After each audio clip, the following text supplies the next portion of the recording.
Hoje, então, a gente vai conversar um pouquinho sobre a teoria estruturalista, tá? Já foi passado para vocês os slides, então, um videozinho mais animado para vocês rirem um pouquinho e conseguirem fazer as conexões entre a estrutura e as anteriores, tá? A teoria estruturalista, ela vem com um viés que é realmente conseguir interligar, tá? Por isso que a gente fala em desdobramento, né? Ela vem interligar algumas questões que são da teoria da burocracia e as teorias clássicas e da teoria das relações humanas. Então ela vem e começa a estudar e percebe que há essa interligação, porque o que a gente tem conversado ultimamente, né, gente, desde o início da disciplina, todas as teorias que elas vêm sendo aplicadas, elas vão evoluindo, como tudo na vida, né? Os estudos vão surgindo, novas percepções vão acontecendo e diante disso novos estudos vão sendo aplicados sempre com o intuito de se melhorar o processo de produtividade, aumentar a eficiência e eficácia e logo, né, aumentar a lucratividade dessa empresa no mercado global, fazendo com que ela também se perpetue, né? Essa é a grande lógica de tudo. Os autores estruturalistas, então, aqui no slide a gente colocou que eles procuram interrelacionar as organizações com o seu ambiente externo, tá? Por que eles começam a fazer isso? Porque antes as empresas eram vistas só como um ambiente fechado. Ela não interagia com o ambiente externo dela. Por exemplo, na época de Ford fazia lá, fez todo aquele processo de linha de montagem, né, que a gente trabalhou, estudou em cima. Ele colocava os carros, né, lembra que os carros eram todos pretos, né, o único modelo que ele construía era o Ford T. Então, isso era uma percepção dele, era só interna. Ele não fazia uma análise de cenário, por exemplo, para ver o que a sociedade realmente queria, o que os consumidores queriam, para fazer essa inter-relação com o ambiente externo. Então, quando a gente fala nessa inter-relação e começa a ver dentro da teoria estruturalista, que começa a ter, as organizações passam a ser sistemas abertos em constante interação com o seu meio, a gente percebe que o crescimento, a evolução dessas empresas crescem e crescem exponencialmente, tá, gente? Muito importante, então, a gente lembrar que as organizações, elas passam a ter, então, uma interdependência entre si. O que significa isso?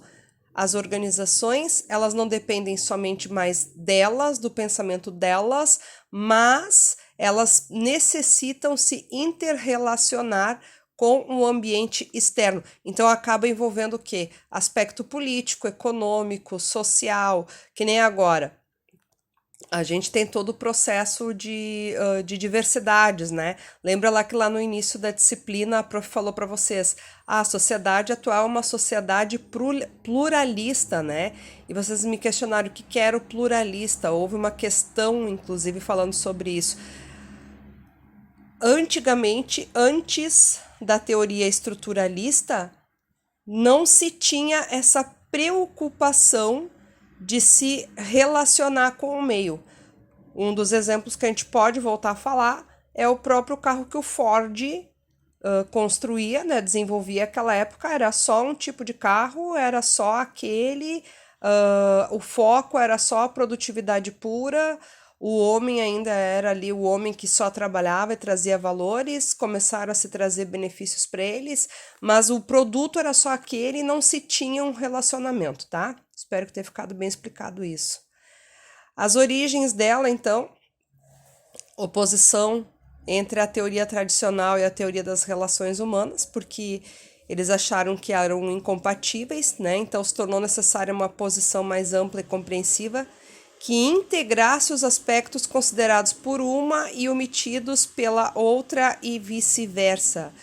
Por que isso, tá? Não posso ser só paternalista como era a teoria das relações humanas. Porque quando veio a teoria das relações humanas, os estudiosos começaram a colocar o homem assim, como muitas vezes acontece no processo de vitimização, tá?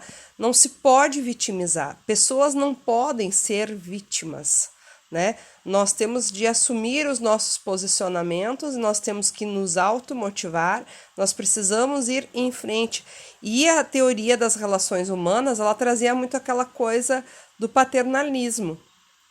Quando a teoria tradicional também trouxe a parte de que o homem deveria ser só mandado, né? A própria burocracia diz que o homem necessita ser mandado, e a gente vai ver outras teorias que vão falar um pouquinho mais sobre isso, tá? A burocracia dizia, né, que o fim, ele só é atingido diante do meio, né? Vocês viram isso inclusive nas aulas de história, lá no ensino médio. E a estruturalista vem e diz, não, olha só, as partes elas precisam estar interligadas, né? Elas são um todo. Aqui a gente ainda vê que a teoria clássica caracteriza o homem econômico e a teoria das relações humanas, o homem social. A teoria estruturalista vem e diz que o homem passa a ser organizacional. Quem que é esse ser organizacional? É aquele que consegue desempenhar vários papéis, diferentes papéis em várias organizações. Ah, mas o que significa isso, prof? Ah, eu posso ter iniciado lá de estagiário, de office boy, de estagiário, depois eu posso trabalhar no mercado, então estou numa função de empacotador, ou de caixa de mercado, ou de repositor.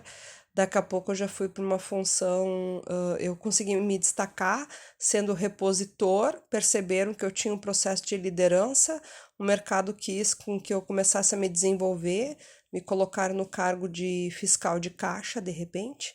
Daqui a pouco vi que haviam vagas para a parte de coordenação. Eu já tinha essa parte de coordenação na minha carteira, consegui a vaga, passo para essa vaga, eu já passo a ser gerente. Enfim, vários papéis que eu vou conseguindo desempenhar em diferentes organizações.